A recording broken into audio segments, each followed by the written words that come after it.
Hello everyone. तो कैसे हो आप सभी लोग। हार्दिक स्वागत करते हैं आपका हमारे इस यूट्यूब चैनल यूनिक एकेडमी के अंदर। तो विद्यार्थी मित्रों, आज हम कक्षा 10 विषय विज्ञान गाला असाइनमेंट 2026 विज्ञान पेपर नंबर 2 का विभाग नंबर डी एकदम सरल भाषा में प्रश्नों का उत्तर आपके सामने पेशकश कर रहे हैं। विभाग डी विज्ञान पेपर नंबर 2 2026। क्वेश्चन नंबर 47, विरंजक चूर्ण की बनावट, रासायनिक अभिक्रिया, उसका समीकरण और साथ ही साथ उसका उपयोग क्या क्या है। पहले विरंजक चूर्ण की बनावट कैसे हुई, उसकी रासायनिक अभिक्रिया भी लिखना है, किस तरह से किसके बीच हुआ उसको समीकरण में दर्शाना भी है और उसका उपयोग भी लिखना है। ठीक है, चलो सबसे पहले हम क्या करेंगे, रासायनिक नाम एग्जाम में ऐसे ही लिखना है, फिर रासायनिक सूत्र। रासायनिक नाम कैल्शियम क्लोराइड और रासायनिक सूत्र CaOCl2। ठीक है, अब सबसे पहले हम जानेंगे बनावट कैसे बनेगा, निर्माण कैसे होगा। क्लोरीन गैस को बूझे हुए चूने के पानी के साथ अभिक्रिया कराओगे तो कैल्शियम क्लोराइड यानी विरंजक चूर्ण मिलेगा और साथ ही साथ पानी प्राप्त होगा। बहुत आसान है ना। कैसे मिलेगा, क्लोरीन गैस का बूझा हुआ चूना के साथ क्या करा दो, अभिक्रिया। समीकरण आपके सामने, Cl2 यानी क्लोरीन गैस, COH ट्वाइस यानी बूझा हुआ चूना, इन दोनों के बीच अभिक्रिया होगा तो CaCl2 कैल्शियम क्लोराइड विरंजक चूर्ण मिलेगा और साथ ही साथ आपको मैंने बोला क्या प्राप्त होगा, पानी प्राप्त होगा। इसका उपयोग कागज बनाने की फैक्ट्री में पानी के जीवाणु को नष्ट करने हेतु, उद्योगों में विलायक के रूप में इसका यूज किया जाता। इस तरह से काफी आसान, काफी छोटा। राइट, आई होप आपको समझ में आ गया होगा। राइट, आगे चलते हैं।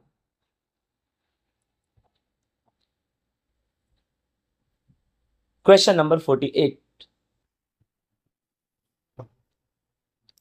एल्कोहल और ग्लूकोज जैसे संयोजन हाइड्रोजन दर्शाते हैं परंतु इन्हें हम एसिड की तरह वर्गीकृत नहीं कर सकते, ऐसा क्या कारण है, साबित करो एक प्रवृत्ति से। भाई, जो भी संयोजन अगर हाइड्रोजन दर्शाते हैं और अगर हाइड्रोजन दर्शाने के साथ साथ उनका आयनीकरण होता है, उसमें आयन उत्पन्न होता है, उसमें विद्युत का प्रवाह होता है, तभी हम उसे एसिड में वर्गीकृत कर सकते हैं। एल्कोहल और ग्लूकोज में हाइड्रोजन तो होता है बट इसमें कोई आयनीकरण नहीं होता, इसमें कोई आयन उत्पन्न नहीं होता, इसमें कोई विद्युत धारा का प्रवाह नहीं होता, तो हम इसीलिए इसे एसिड में वर्गीकृत नहीं कर सकते। अब सिंपल सी बात है, आकृति में आपको दिखाई दे रहा है, अगर एल्कोहल और ग्लूकोज का विलयन आप लेते हो, जैसे यहां बोला अम्लीय विलयन, अम्लीय विलयन यानी जिसमें एसिड है, तो एल्कोहल और ग्लूकोज में एसिड है, समझ आ रहा है ना, एल्कोहल और ग्लूकोज में एसिड है, अगर उस विलयन को इसमें लेते हो तो बल्ब प्रकाशित नहीं होगा। राइट, अगर प्रकाशित हो रहा है तो उसमें एसिड है, उसे एसिड में वर्गीकृत कर सकते हैं, लेकिन यहां एसिड होने के बावजूद भी बल्ब प्रकाशित नहीं होगा। इस एक्सपेरिमेंट के हिसाब से मैं बात करता हूं, समझ में आ रहा है कि नहीं आ रहा है। अभी तो फिलहाल में इसमें बल्ब तुमको प्रकाशित दिख रहा है, लेकिन इसमें अम्ल डाला है, इसमें एसिड है, ये एसिड आयनीकरण कर रहा है, ये एसिड विद्युत का प्रवाह कर रहा है, इसमें आयन उत्पन्न हो रहा है। पर एल्कोहल ग्लूकोज में ऐसी कुछ भी बात नहीं है। देखो कहानी को समझो अच्छे से। आकृति 2.3 में दर्शाए अनुसार साधन व्यवस्थित करो, फिर विलयन के रूप में एल्कोहल लो और उसका अवलोकन करो। याद रखना क्या लेना है, एल्कोहल, उसके बाद एल्कोहल की जगह पर ग्लूकोज लो, फिर से उसका अवलोकन करो। यानी यही जो एक्सपेरिमेंट है, इसमें एक बार एल्कोहल लो और एक बार ग्लूकोज लो, एक्सपेरिमेंट करो, बल्ब प्रकाशित नहीं होगा। क्यों नहीं होगा बता रहा हूं, अवलोकन, दोनों विलयन में बल्ब प्रकाशित नहीं होगा। क्यों बता रहा हूं, सब कुछ समझा रहा हूं, ध्यान सुनो। दोनों विलयन में बल्ब प्रकाशित नहीं होगा, यह दर्शाता है कि दोनों विलयन में विद्युत धारा का प्रवाह नहीं होता। बिल्कुल सही बात है, जब बल्ब प्रकाशित नहीं होगा यानी विद्युत धारा का प्रवाह हो नहीं रहा है। इससे यह साबित होता है कि एथेनॉल और ग्लूकोज का आयनीकरण नहीं होता, परिणाम स्वरूप इसमें H+ आयन उत्पन्न नहीं होता, जबकि एसिड में H+ आयन उत्पन्न होता है। ग्लूकोज और एल्कोहल में एसिड होने के बावजूद भी उसमें H+ आयन उत्पन्न नहीं होता, और एसिड में विद्युत का प्रवाह भी होता है, एल्कोहल ग्लूकोज में नहीं हो रहा है। इन सब आधार पर हम कह सकते हैं, ये क्वेश्चन, इन सब आधार पर हम कह सकते हैं कि ग्लूकोज और एल्कोहल जैसे संयोजन हाइड्रोजन तो दर्शाते हैं परंतु हम इन्हें एसिड में वर्गीकृत नहीं कर सकते। विद्यार्थी मित्रों, बस यही हमारा आंसर था, एकदम एक्यूरेट आंसर। समझ में आ रहा है, आगे चले, चलो भी आगे चलते हैं। क्वेश्चन नंबर 49, बंधारणीय समघटक अर्थात क्या, ब्यूटेन के बंधारणीय समघटक दर्शाओ। तो बंधारणीय समघटक समावयता भी बोलते हैं इसको। क्या होता है, जिनका आणविक सूत्र समान हो, जिनका आणविक सूत्र कैसा हो, समान हो, परंतु परमाणुओं के आपसी संयोजन असमान हो। जिनके आणविक सूत्र समान है परंतु परमाणुओं के आपसी संयोजन कैसे हैं, असमान है, उन्हें हम बंधारणीय घटक या समघटक कहते हैं या समावयिता कहते हैं। ब्यूटेन के बंधारणीय घटक क्या है, पहले ब्यूटेन का अणु सूत्र जानो, C4H10। ये देखो CH3 CH2 CH2 and CH3। अब इस कार्बन 4 है ना, तो 1 2 3 4 कार्बन दिखा, हाइड्रोजन 10 है, 3 2 5 2 7 3 10 दिखा। विद्यार्थी मित्रों, इनके देखो आणविक सूत्र समान दिख रहे हैं, CH3 CH2 CH2 CH3 आणविक सूत्र समान है, परंतु इनके परमाणु के आपसी संयोजन असमान है, क्योंकि यहाँ कार्बन 1 हाइड्रोजन 3, तो यहाँ पर 1 है और हाइड्रोजन 2 है, यहाँ पे कार्बन 1 हाइड्रोजन 2, यहाँ पर 1 हाइड्रोजन 3, यानी समझ में आ रहा है ना। तो ये है तुम्हारा बंधारणीय समघटक। नेक्स्ट दूसरा नंबर है, इसमें 2 क्वेश्चन है, क्वेश्चन नंबर 49 में पहला तो बता दिया, दूसरा क्वेश्चन एस्टीकरण प्रक्रिया समीकरण के साथ समझाओ।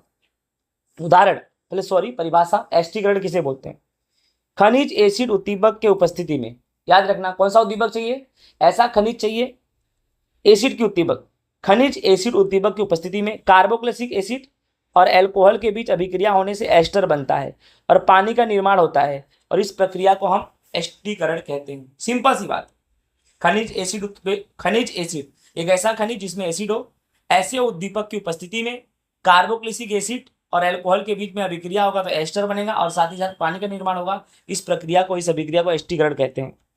समीकरण देखो, CH3 right, C double bond O single bond OH plus HO bond CH2 single bond CH3, ठीक है, ये तुम्हारा एथेनोइक एसिड है और ये तुम्हारा क्या है, एथेनॉल है, और उद्दीपक में क्या चाहिए, एसिड, और ये जो बना ना आपका ये एस्टर है, क्या है, ये यहाँ से लेके पूरा यहाँ तक ये एस्टर है, और H2O क्या है, पानी। ये समीकरण आप याद कर लेना, ठीक है।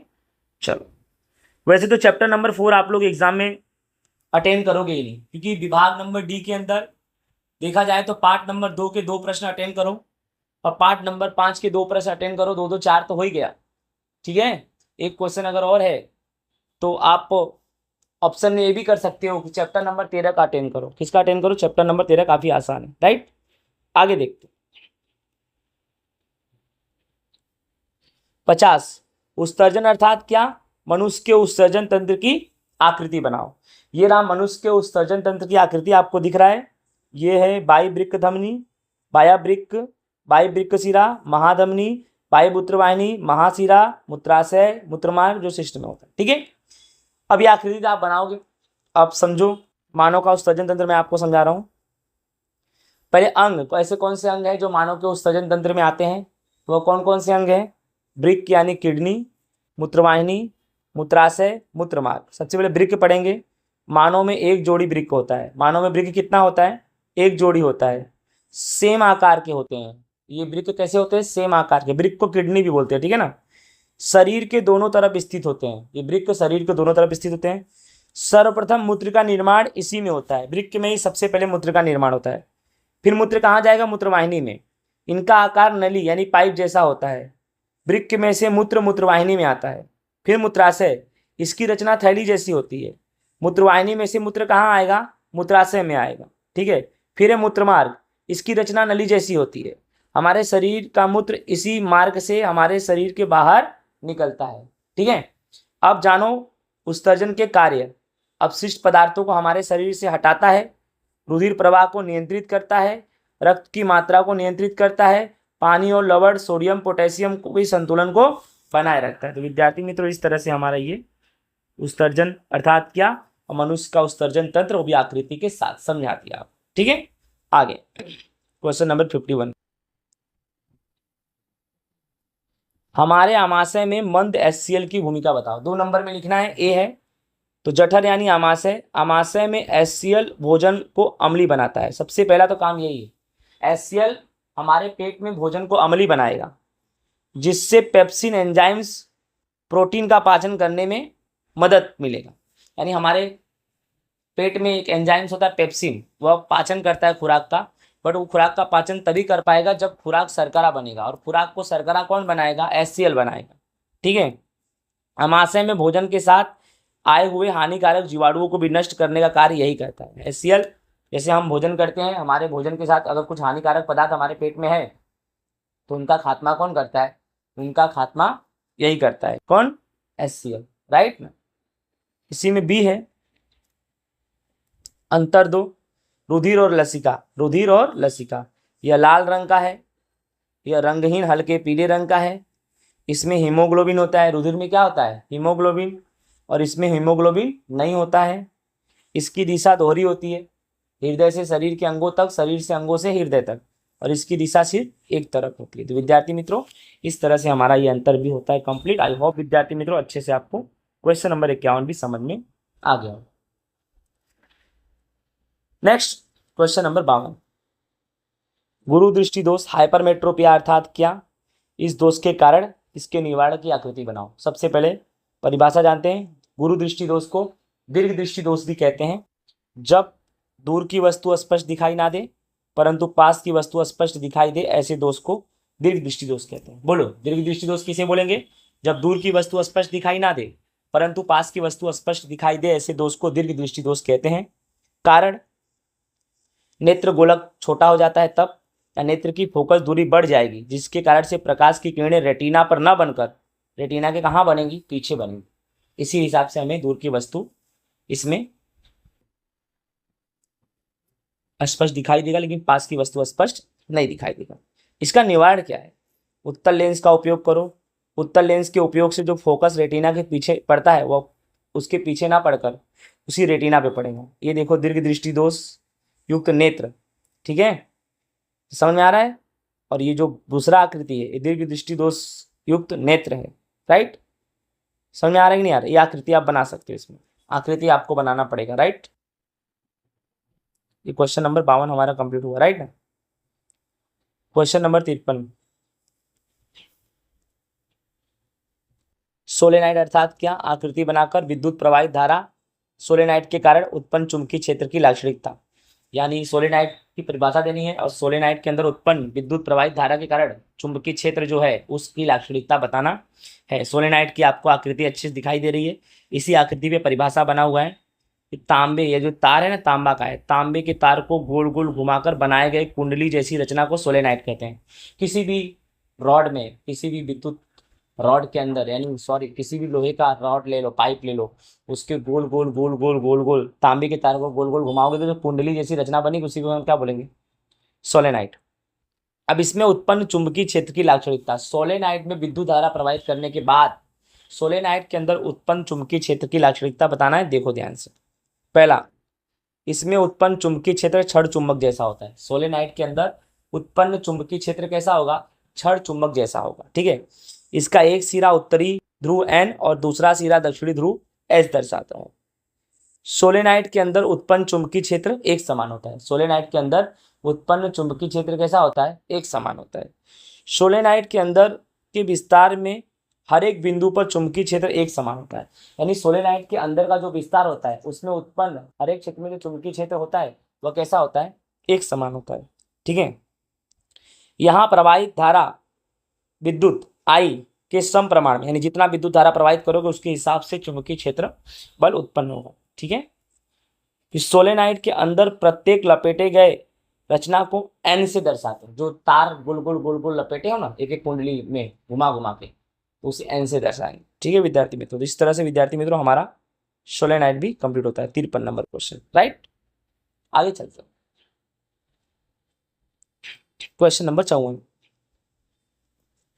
आहार श्रृंखला के पोषक स्तर समझाओ। तो सबसे पहले हम जानेंगे पोषक स्तर क्या होता है। प्रत्येक सजीव अपना जीवन टिकाए रखने के लिए प्रत्यक्ष अथवा परोक्ष रूप से, याद रखना यहाँ जीवन है, कट गया है थोड़ा, जीवन, प्रत्येक सजीव अपना जीवन टिकाए रखने के लिए प्रत्यक्ष अथवा परोक्ष, ये परोक्ष है, प्रत्यक्ष अथवा परोक्ष रूप से दूसरे सजीवों पर निर्भर रहता है। ऐसे बने स्तर को पोषक स्तर कहते हैं। हमारे यहाँ आहार श्रृंखला में प्रत्येक सजीव अपना जीवन टिकाए रखने के लिए प्रत्यक्ष अथवा परोक्ष रूप से दूसरे सजीव पर निर्भर रहता है, उसी को हम क्या बोलते हैं? पोषक स्तर। इससे एक स्तर का निर्माण होता है, उसे हम पोषक स्तर बोलते हैं। देखो पोषक स्तर जैसे उत्पादक, उपभोक्ता, अपघटक, ये पोषक स्तर में आते हैं। उत्पादक ये अपना खुराक स्वयं बनाते हैं और साथ ही प्रकाश संश्लेषण की प्रक्रिया करते हैं, जैसे कि पेड़ पौधे, ठीक है। उपभोक्ता ये भोजन के लिए दूसरे सजीवों पर निर्भर रहते हैं, जैसे कि मानव और शेर। अपघटक को विघटक बोलते हैं, ये पर्यावरण को साफ सुथरा रखने का कार्य करते हैं।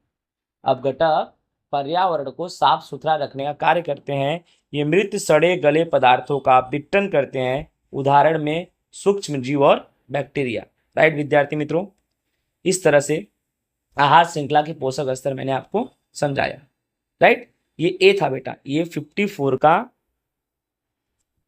ए था। 54 का क्या था? ये ए। अब आप इसका स्क्रीनशॉट पाड़ सकते हो। अब इसी में बी है कि कंप्लीट हो गया इस तुम्हारा टॉपिक पूरा। बी देख लेते हैं। जैविक विशालन अर्थात क्या? पारितंत्र के विविध स्तरों पर इसका असर बताओ। पारितंत्र के अलग अलग स्तर पर इसका असर बताना है। तो पारितंत्र के दो ही घटक होते हैं, जैविक घटक और अजैविक घटक।